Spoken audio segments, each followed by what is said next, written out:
반갑습니다. 오늘 공부는 정산용사법어 도운편 제29장 29장은 심량이 광대한 사람, 마음의 국한이 마음의 국량이 넓고 큰 사람, 그 사람이 누구냐 하는 것을 밝힌 장이에요. 심량이 광대한 사람 한번 읽으십니다.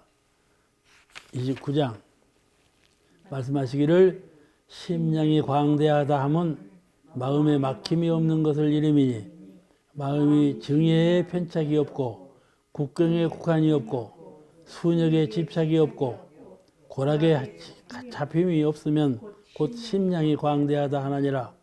또 말씀하시기를 천하를 고지할 큰 법은 유형한 지역의 한계와 무형한 마음의 한계가 함께 툭 트이어 사통오달이 되어야 하나니라.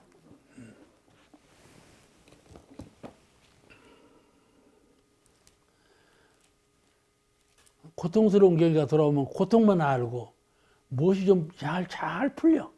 잘 풀려. 그 풀리는 것만 알아. 내가 그 정형외과 갔다 그러잖아요.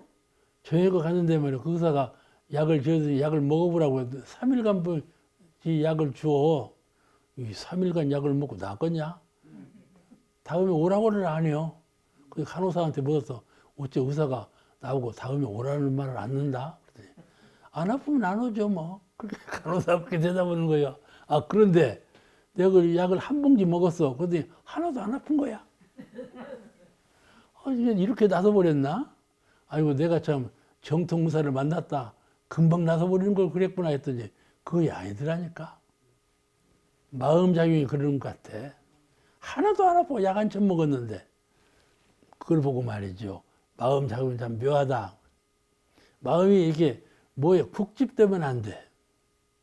광대한 마음을 가져야지. 그런데 이 국집이라는 것을 국집이라고 말하니까 그렇지 집심을 가질 때 이론성 자리에 집심을 가져. 이론성 자리에 광대한 그 자리에 집심을 해. 그러면 말이죠. 광대한 그 자체가 되어버리는지라 그야말로 만능이라 모든 것은 그 심지가 돌아가는 대로 되어진다 말씀이죠. 그걸 확실히 믿어야 돼요. 그 자리를 꼭 그런 것이라고 믿고 수행할 때 조금 괴로움이 있더라도 그 괴로운 경계를 잘 참아 넘기고 그냥 순경, 역경이 돌아와 좀 싫은 경계가 돌아오고 고통스러운 경계가 돌아와도 그런 공부심으로 잘 수화하고 넘길 수 있는 것은 신불이론상을 잃어버리지 않았기 때문에 그래요. 신불이론상. 순경이 돌아와도 거기에 만족해버려. 만족해버리면 넘어가는 거예요. 순경이 넘어가. 내가 정형외과 약을 한참 먹고 다 나섰다 한 것이 그게 순경이에요. 순경이에요. 근데 하마터라면 넘어갈 뻔했지. 이같이 우리에게는 순경이 돌아오고 역경이 돌아온다니까 그럴 때 역경도 참 무시무시한 역경이 돌아오죠. 아주 어려운 난망스러운 역경이 돌아와요. 100번 물어도 100번 땅을 쳐도 한이 남는 그런 역경이 돌아와요. 순경도 마찬가지죠. 순경도 말이죠. 일이 한번 풀리려고 잘 될 때는요. 나도 모르게 하늘로 뜨는 것 같아요. 선만 닦아도 선이 잘 될 때가 있고 선이 안 될 때가 있거든요. 선이 잘 될 때는 내가 둥둥 뜨는 것 같아요. 이와 같이 순경과 역경이 있는 것인데 그 순경과 역경에 지배받으면 안 된다 이 말이죠. 거기에 마음을 끌리면 안 된다 그 말이죠. 선을 닦을 때에도 그 순경이라는 것이 여러 가지 경계가 돌아온다고 그랬어요. 여러 가지 경계가 시험을 보는데 하늘에서 시험을 봐요. 시험을 봐. 그러니까 그런 시험을 볼 때 말이죠. 한두 가지겠어요? 불이 떨어지기도 하고 한두 가지겠어요? 그러니까 이런 모든 경계를 당할 때 오직 신불이론상, 법신불이론상을 항상 상념에 두어서 그 중심의 체를 잃어버리지 않는 그런 수행자가 되어야 돼요. 그래서 현실적인 순경과 역경이 돌아올 때 그때 신불이론상을 여의지 아니하고 중심을 떠나지 않는 그런 수도자가 되어야 해요. 그래야만 마음이 광대한 사람이다. 그런 평가를 들어요. 내가 마음이 참 심대하다. 그러죠? 내가 마음이 한편에 치우치면 마음이 작아져 버린 거예요. 마음이 심대하다 하는 것은 중심을 떠나지 아니하고 한편에 기울지 않는 그런 큰 마음을 갖는데 노력을 하라. 그런 모든 것이 그 마음 하는 대로 돼. 그걸 진실로 신앙이라고 그래요. 신앙이라는 말은 현실적인 세상에서 살 때 믿는 마음도 다 신앙이지만은 수행자로서 정신의 세계에서 수양을 할 때도 의혹이 생겨요. 그 의혹을 충분히 신앙심으로 극복할 수 있는 그런 주체가 있어야 돼. 주체가 있어야 돼. 그지 마음이 광대하여 중심을 떠나지 않는 마음, 신불이론상을 떠나지 않는 마음으로 모든 것을 응대해야 된다. 그 초창기 우리 아홉 제자가 죽음에 임하면서도 오히려 기쁨을 가졌었다고 그러죠. 이제 자결하려고 단도를 다 가지고 왔는데 다 없는 모습이야. 그날 기도소에 가서 단도로 자결하기로 됐는데 아홉 제자가 모였는데 전부 아주 얼굴에 희열이 만족한 그런 얼굴로 오셨다 그 말이에요. 해타원이 어쩌겠어요? 오늘 죽는 날인데 희열에 가득 찬 그런 얼굴로 올 수 있겠나요? 구인제자가 참 무서운 어른들이에요. 그렇게 아주 신앙심이 강하고 만족한 죽어도 여한이 없는 절대적인 신성을 가지고 있었죠. 그때 무엇이냐면 신불이론상을 떠나지 않았기 때문에 그런 견고한 신념이 표출된 것이에요.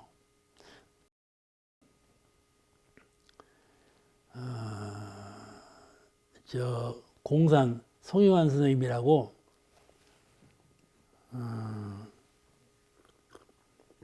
교단에서 공심의 투철한 분이라고 소문 존경받는 어른인데 그 어른이 이게 항문암에 걸렸어. 암 중에서도 굉장히 아픈 암이 있다더만요. 이제 돌아가신 분이 없어갖고 이제 송대 성타 옆에 송대 있죠. 송대로 와서 이제 치료를 하고 계시는데 이쪽 공회당까지 아이고 아픈 소리다. 공회당까지 들려 아이고 소리가 이거 시자 보고만 어떻게 모시가지 아이고 소리가 저렇게 나냐 그러는 거야. 근데 진짜 그 암이 아픈 암은 그렇게 아프다세요. 근데 말이죠. 결국은 이제 그걸로 돌아가시는데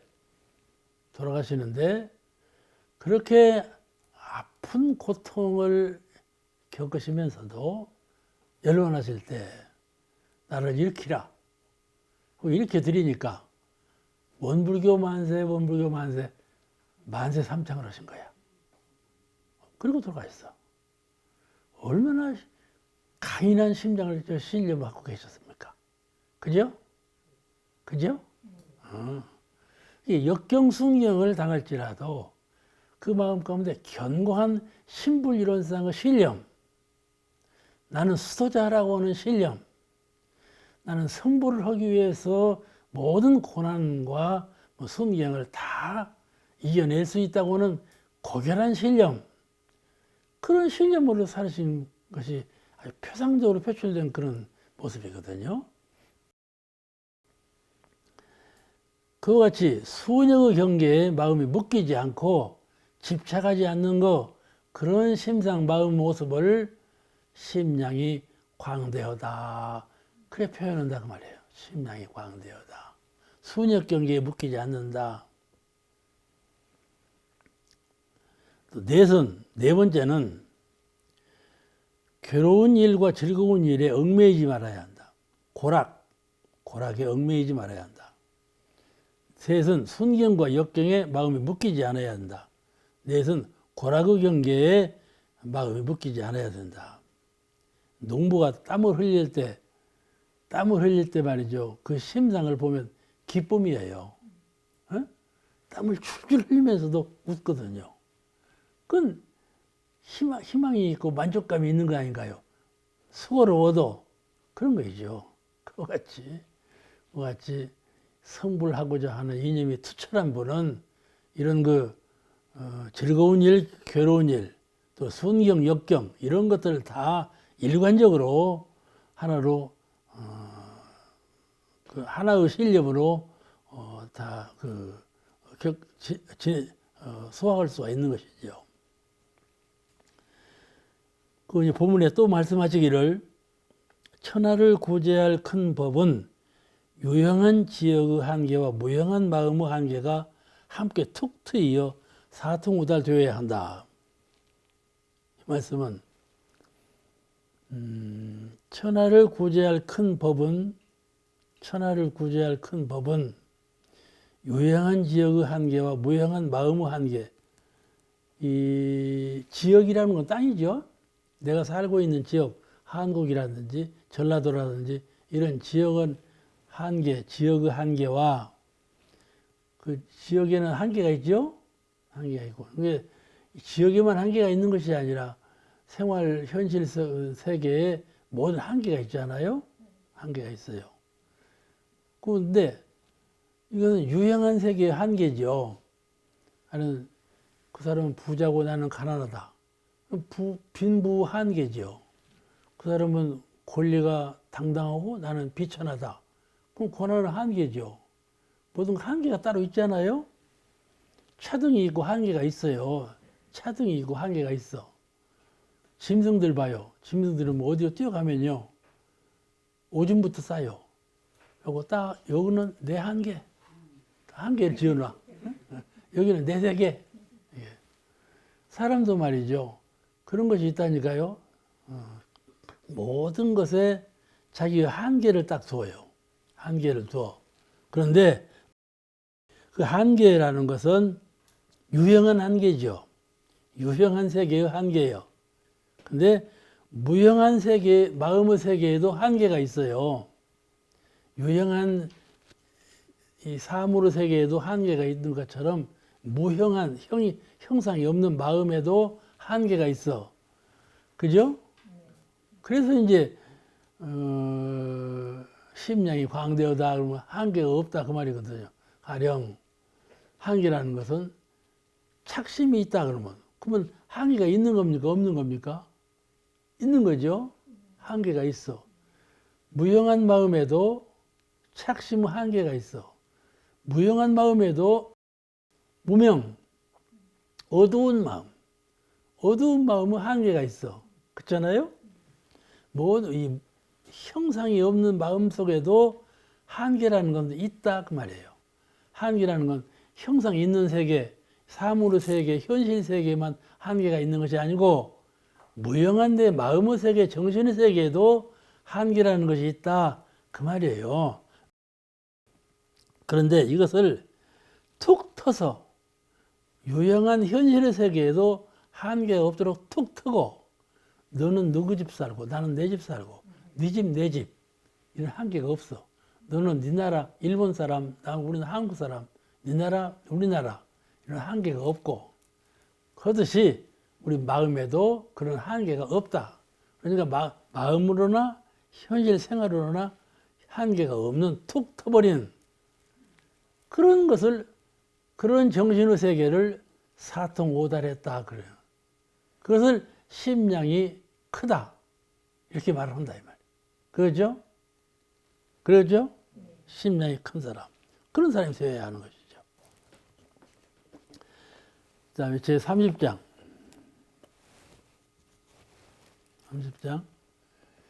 30장은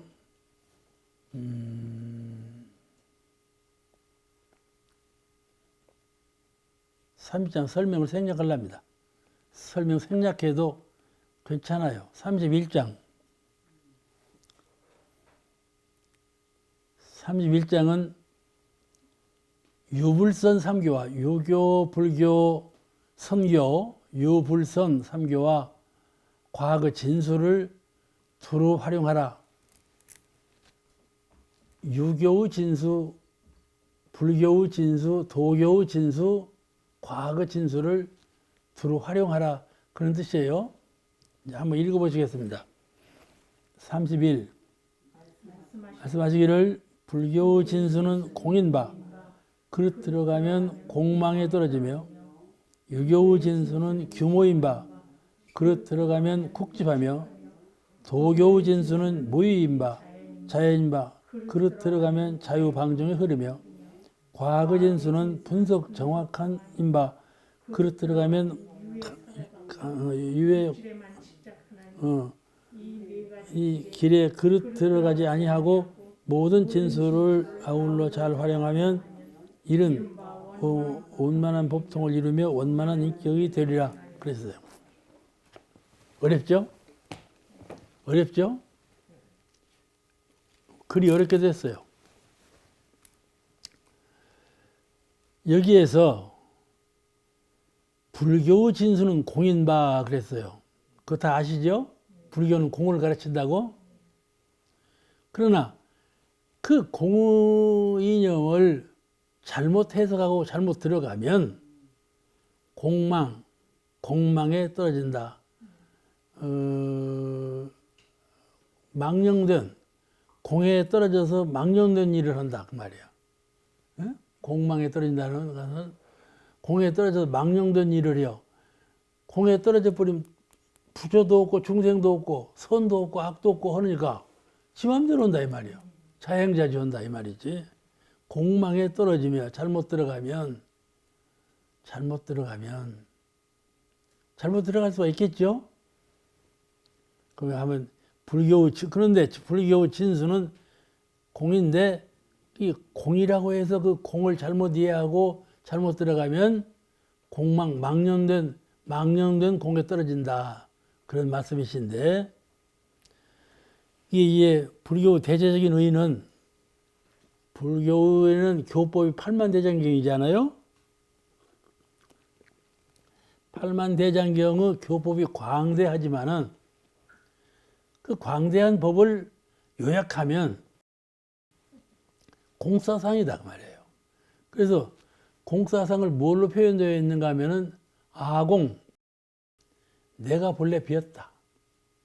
응? 아공, 나는 몸과 마음이 다 빈 거다. 그죠? 몸과 마음이 다 빈 거다. 없는 거다. 이렇게 이해할 수가 있어요. 그 다음에 법공.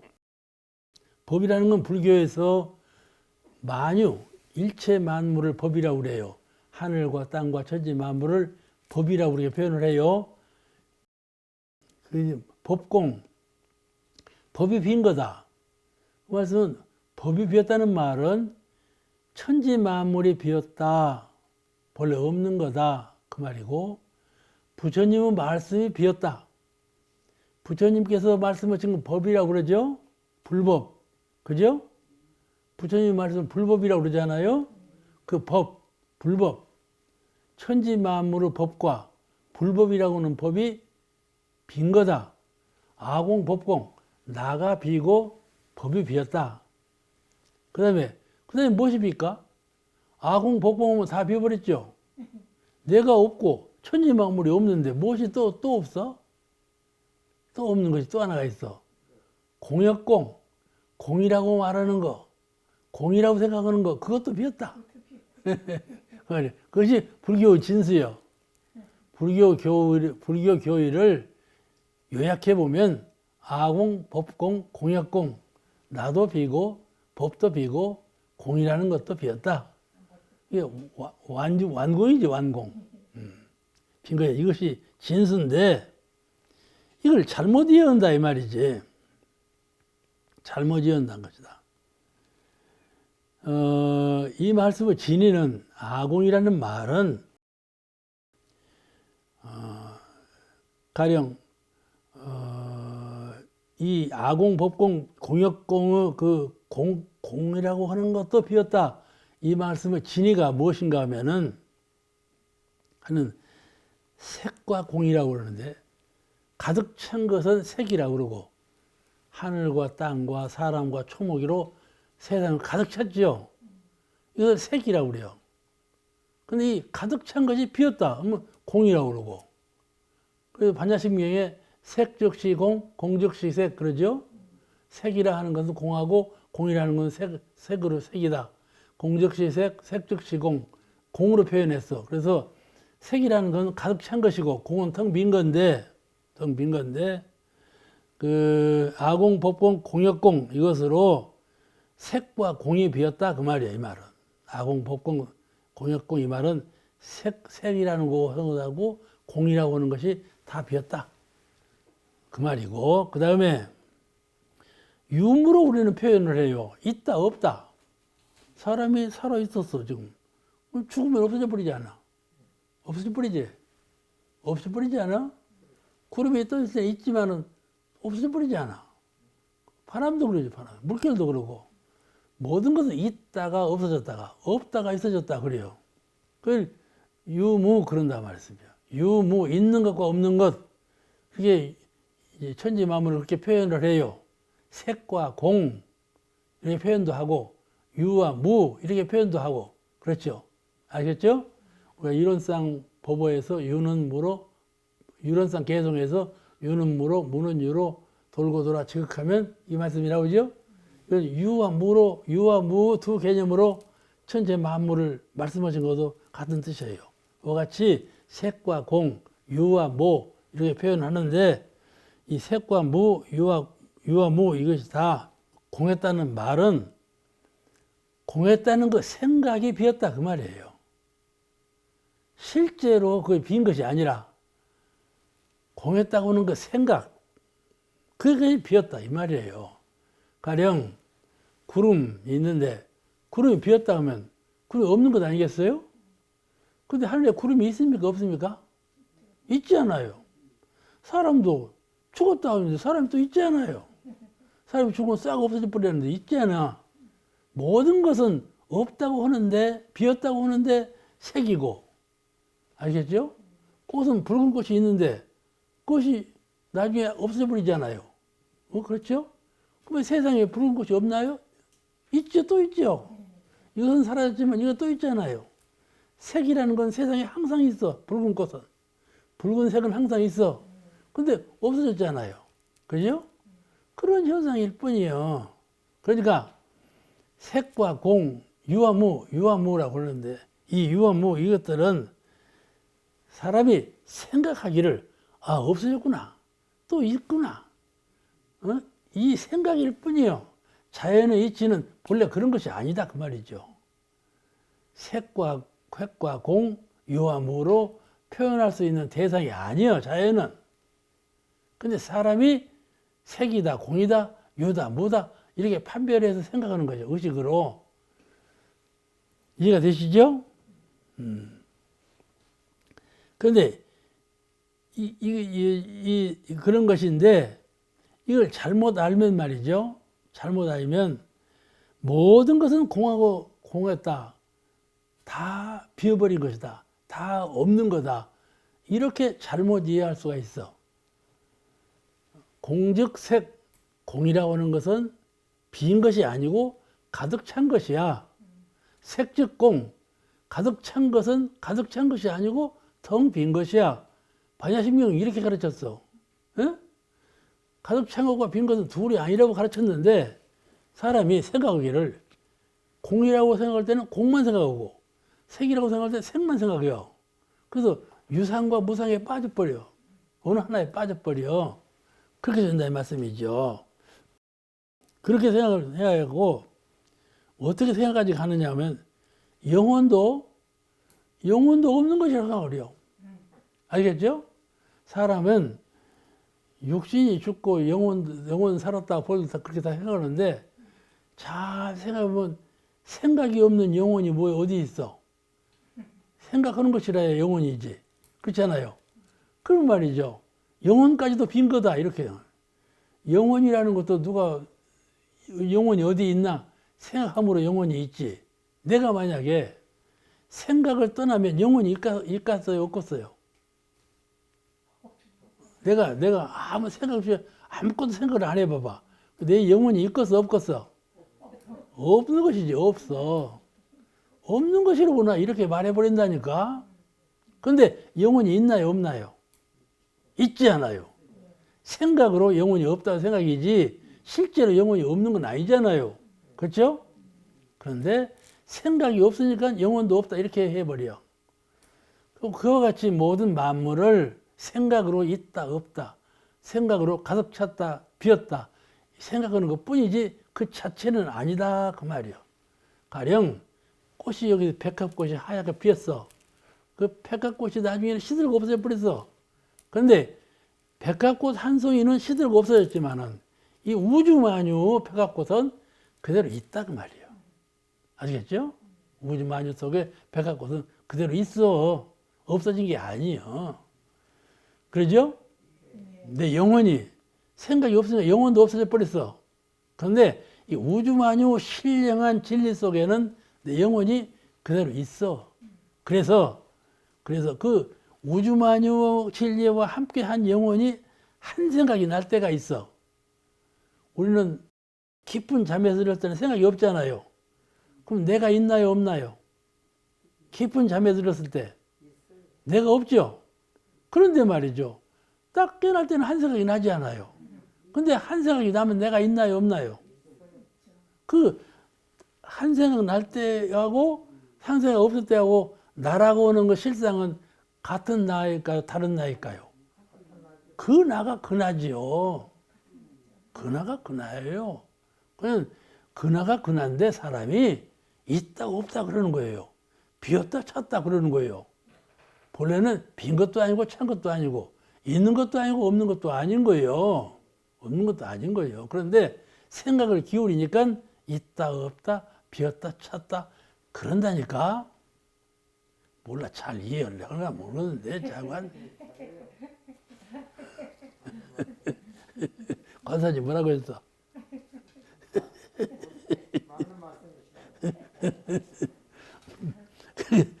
그렇다니까. 그런데 이 불교 진수는 공돌이지만은 공돌이를 잘못 이해하면 그렇게 오발탄을 쏠 수가 있어. 예, 그래갖고 영혼도 없는 것이라고 막 한다니까. 영혼도 없는 것이라고 하면 천말이야. 저는 영혼도 없으면 뭐대로 수도를 하고 부처님 뭐대로 돼야 부처 될 것도 없다. 영혼이 없는데 뭐 부처 될 것이 있어. 그렇지 않아. 그런데 공돌이를 극단적으로 생각하는 사람들은 영혼도 없는 것이라고 주장한다니까. 아시겠죠? 지금도 그런 사람이 있어. 없다고. 없다고 그래요. 그 없는 이치를 알아야 불교를 통한 것이다. 그렇게까지 주장을 해요. 그 모르는 철부지들이. 그러니까 생각을 할 때 공하면 마음을 텅 비우고 우주 이론상의 진리와 하나가 돼서 큰 자리에 머물렀다 그 말이에요. 큰 자리에 머물렀어. 그러면 그 큰 자리에 머물러 있는 것만 지나 참 나냐? 그것이 아니고 한 생각 날 때에도 지나 그 자리는 그 자리다. 그러니까 아시겠죠? 그 참된 나를 잃지 말아야 돼. 그러니까 내가 현실 세계에서 말하고 생활하고 할 때에도 신불이론상 잃어버리지 말고 내가 정묵에 빠져서 아무 생각 없을 때에도 신불이론상은 확연하게 거룩하게 한자리에 계신다는 것을 잃으면 안 돼. 없어진 것이 아니에요. 근데 잘못 해석하면 그것까지도 없는 거다. 선도 없고 악도 없고 부처도 없고 중생도 없다. 이렇게 생각을 해요. 인도에서는요. 그렇게 잘못 생각하는 사람이 많대요. 그러면 불교가 흥룡을 못해. 아이고 불교 믿어봐야 소용없다. 그래가지고 힌두교를 믿고 인도에 가면요. 불교가 별로 힘을 못 피해요. 힌두교가 힘을 피고 있죠. 그 사상적인 잘못된 생각이기 때문에 그래요. 그러니까 이르는 광명, 나는 이런 광명. 죽을 때에도 이런 광명, 태어날 때에도 이런 광명, 생활할 때도 이런 광명. 이런 광명 그뿐이요. 이런 광명 그것이 공한 자리요. 공했다 해서 이런 광명도 없다는 건 아니요. 아시겠죠? 이런 것을 모르고 공이라고 해서 빈 껍데기만 갖고 있으면 안 된다 이 말. 빈 껍데기라고 생각하는 것은 빈 껍데기를 가지고 있으면 밝아진다. 그러니 빈 껍데기 생활을 해라. 허수아비처럼 되어봐라. 네가 허수아비처럼 되어봐라. 그러면 너는 허수아비가 되는 것이 아니라 부처가 된다. 이리 가르치는 거예요. 이리 가르치는 거 잘못 알아듣고 허수아비가 되라간다. 나 허수아비 되려면 뭐도 허수아비 공부를 하냐? 그럴 것 아니에요? 그러겠죠? 그래서 그 연립안하신 태타오님이 정산종사님 따님 아니요? 아니면 정산종사님께 가서 물어봤어. 좌선을 하면은 좌선을 정령묵묵해서 적적하고 묵묵해서 그냥 공에 빠져버리는 것 같다고. 그러니까 네가 좌선을 3시간을 해봤냐 하루를 해봤냐 아시겠죠? 3시간을 해봤냐 하루를 해봤냐 그러셨더라고요. 아주 중요한 말씀이에요. 몇 시간 해보면은 그냥 공에 빠져버린 것 같아. 그런데 그 공에 빠져버린 것을 오래 하면 광명이 솟아나는 이치를 몰라. 공에 빠져버린 것만 알지. 아시겠죠? 아시겠죠? 네. 이 공부를 착실하게 잘 해야 돼. 이것이 허무에 빠지는 공부가 아니에요. 절대로. 공사상이 허무정멸에 빠지는 사상이 아니에요. 광명을 회복하는 참 공부길이다 그 말씀이죠. 그러니까 이러한 신념을 가지고 공부해 가면 우리가 부처 되는 길이 양양한 건데 잘못 이해하면 그 허무에 빠질 수가 있어요. 이와 같이 불교가 이와 같이 유교도 마찬가지다 이 말이에요. 유교도 진수는 규모요. 규모라는 말은 말은 거니 법규라는 말이에요. 법규. 1조, 3조, 5조 이런 법규가 있죠. 그 규모에 이렇게 딱딱 끊어서 만들어. 하여튼 제사를 지내면 제일 오른편에는 못 넣고 오른편은 못 넣고 유교는 이렇게 정해졌어. 그걸 오그치면 안 돼. 그렇게 배웠죠. 시어머니가 며느리한테 가르칠 때 배는 어디다 놓고 대추는 어디다 놓고 이걸 다 배우는 거예요. 이게 격식이거든요. 이런 것을 규모라고 그래요. 예절은 어른을 만날 때는 절은 어떻게 하고 이런 거 전부 규정으로 짜놨어요. 이 법도에 의해서 한다. 그런 그 법칙을 세밀하게 정해놨어. 유교는 그 법칙을 벗어나면 유교가 아니에요. 그렇죠? 그러니까 유교를 이해할 때 법칙을 법대로 해놓는 것이 유법이다. 유가의 도리다. 이렇게 고질적인 관념을 가져. 고질적인 관념을 가지면 어디에 빠지냐면 형식에 빠진다 그 말이에요. 그 진의가 무엇인지를 몰라. 그렇게 행동함으로써 그런 기축을 지킴으로써 무엇을 이루고자 하는가 그걸 몰라. 가령 유교는 인의예지가 골수잖아. 그것인데 형식에 국집해 가지고 형식 오는 것만 그냥 주장을 해요. 가령 3년상 하면 꼭 3년상만 해야 돼. 아시겠죠? 인의예지에 의해서 3년을 하라는 것인데 인의예지는 망실해버리고 3년간만 복을 입으면 그게 부모에 대한 은혜가 되겠어요? 안 되지 않겠어요? 그죠? 대답이 없다니까. 그런 거예요. 그러니까 모든 일을 형식에 치우치면 안 된다. 유교를 배울 때 형식같이 법규로서 되어 있지만 유법은 그러나 그 형식에 치우치고 법규 그 소절에 묶이면 유교의 그 정통적인 그 법을 채실하지 못한 사람이다. 그런 말이에요. 그래서 이를 잘못 해석하면 엄격한 형석에 얽매일 수가 있고, 이 세상은 참 다양한데 세상은 얼마나 많은 변화를 가져왔나요? 그렇죠? 많은 변화를 가져왔어. 그런데 옛날 유가의 법대로 그대로 할 수가 있나요? 없죠. 지금은 누가 지금 저 3년상 입는 사람이 누가 있나요? 없잖아요. 그 법대로 할 수가 없어. 근데 그 형식을 밟는다는 것은, 형식대로만 하는 것은 요가의 진리를 모르는 사람이다. 그 말이죠. 그 다음에 도교. 도교의 진수는 무의자연이에요. 무의자연, 무해. 그 정신이 유교의 교법의 진수예요. 근데 그것도 그릇 들어가면, 잘못 해석하면 방종에 흐른다. 무해, 방종해. 그 말씀이에요. 무해행을 진리로, 진수로 받아들이지 못하고 잘못 해석해서 잘못 행하는 사람은 그런 사람이 또 많아요. 도가에서 가르친다. 나는 무해행을 하는 사람이다. 나는 이제 수도를 하는 사람이요. 그런 말이죠. 일부러 옷을 찢는다니까? 진짜 꿈에서 입고, 또 옷을 이게 더럽혀. 더러운 옷을 그냥 그대로 입고 사는 것이 도인이라고요. 그 도인이겠어요?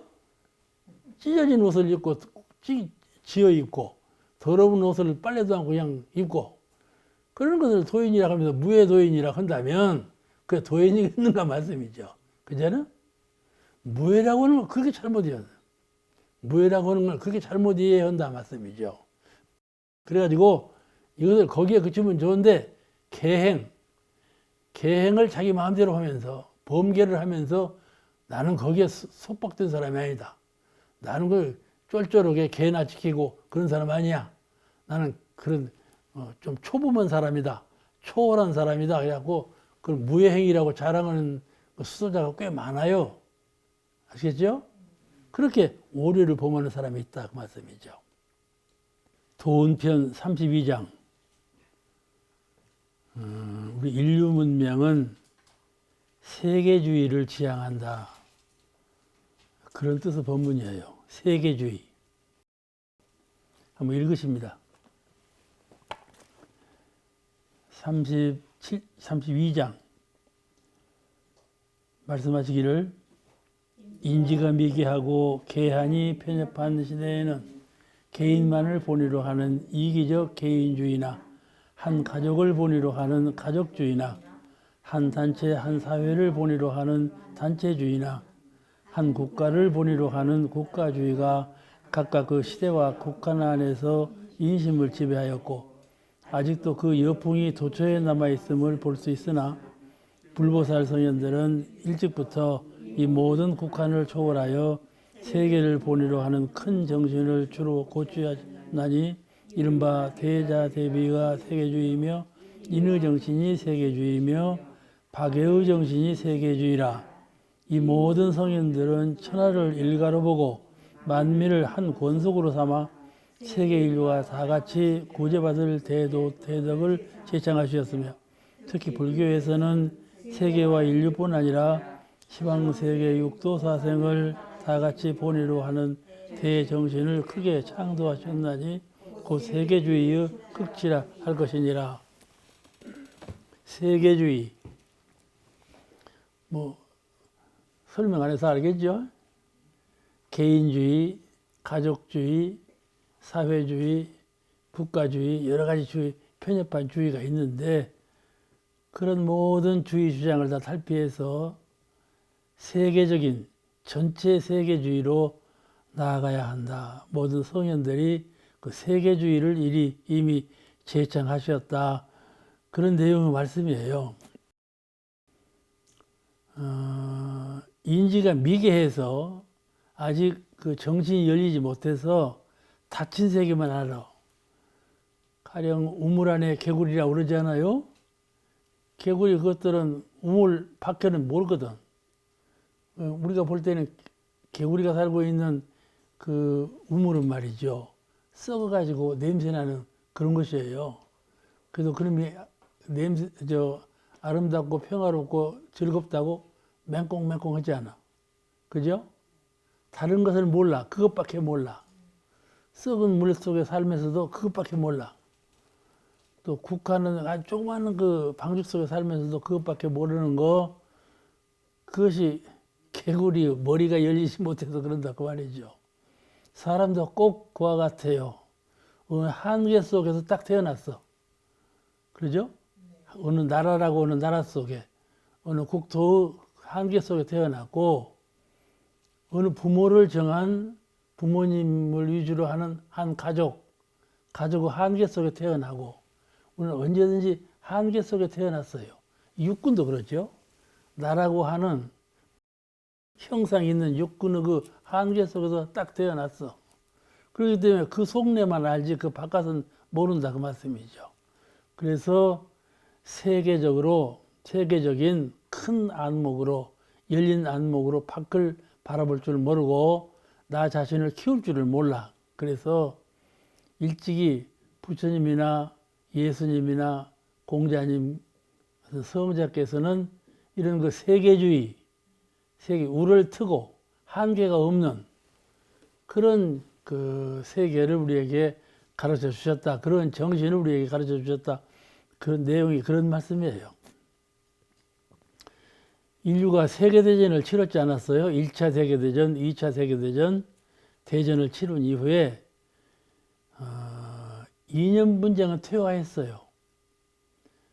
그 자유주의, 경제주의 이런 거로 발전해가지고 살다 보니까 빈부 차이가 너무 격심해지고 또 지도자하고 피지도자하고의 차이가 권력 한계가 너무 한계가 심해.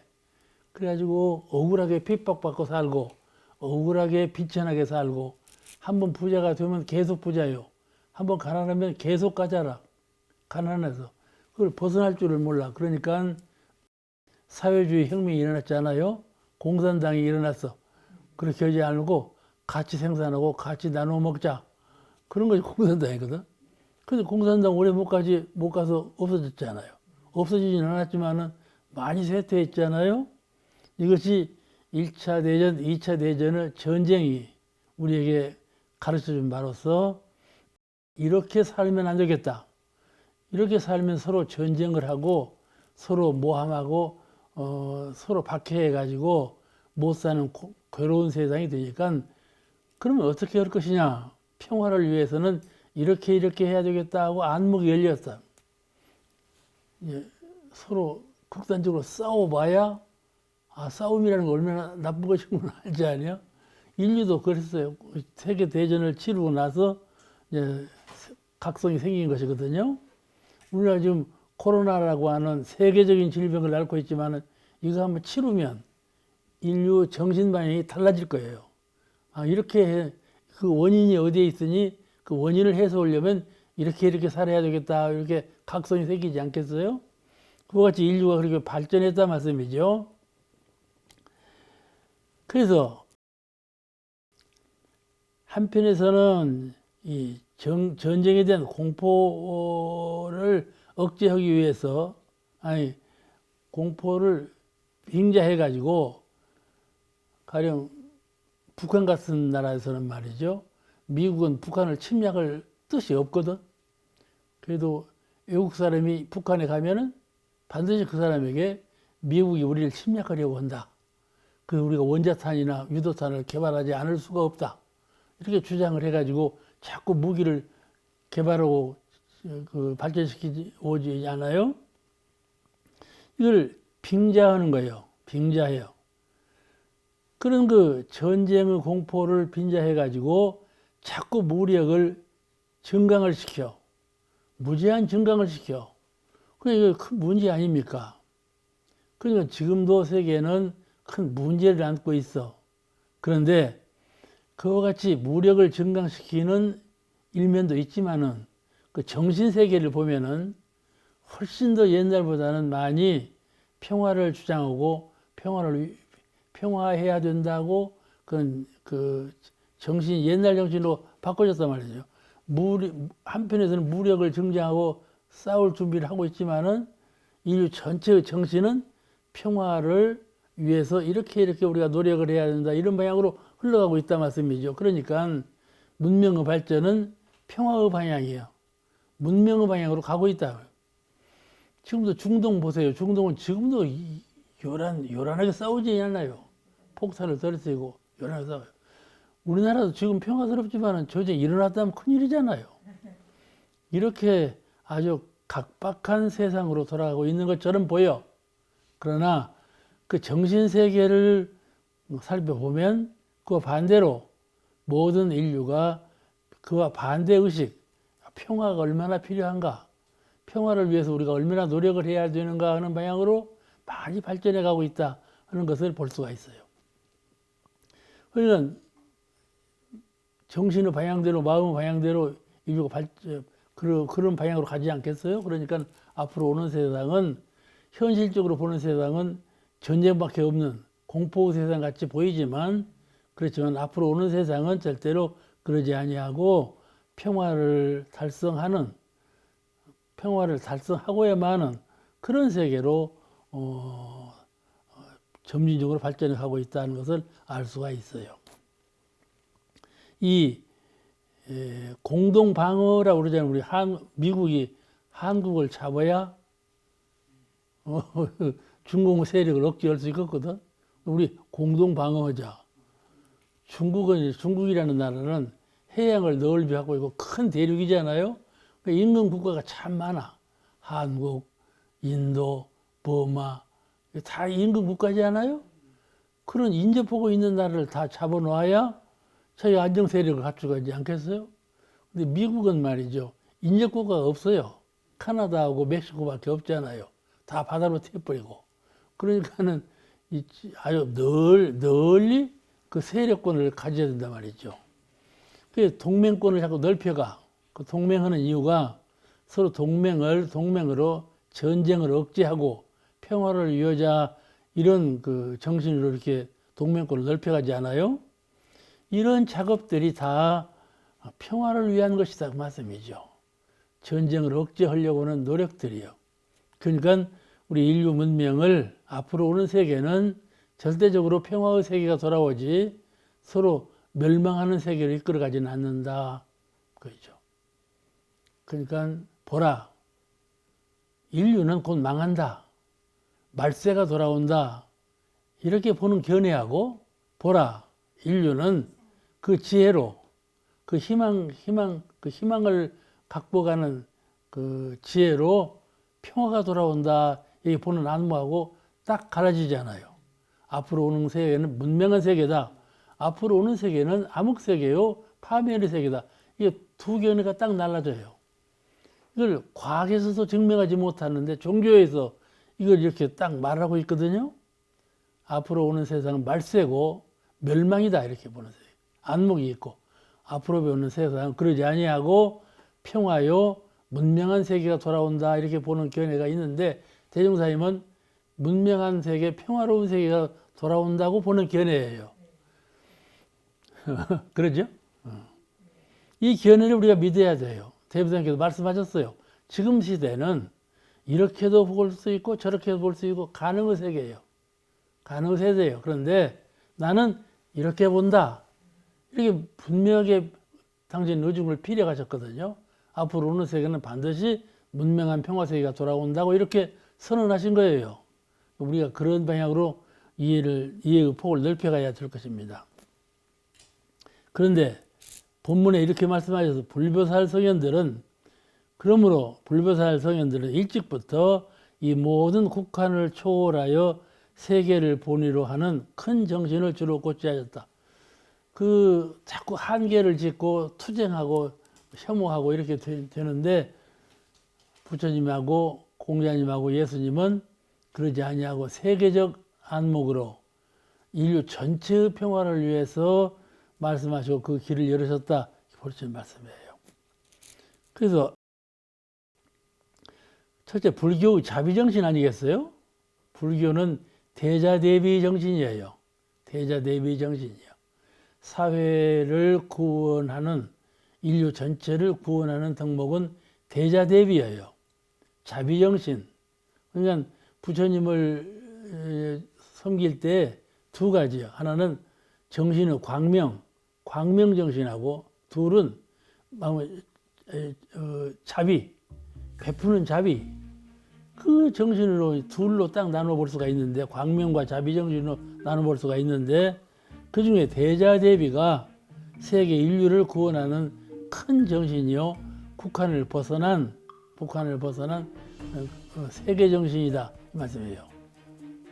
알겠죠? 이것이 세계주의다. 오늘 말씀 여기서 마치겠습니다.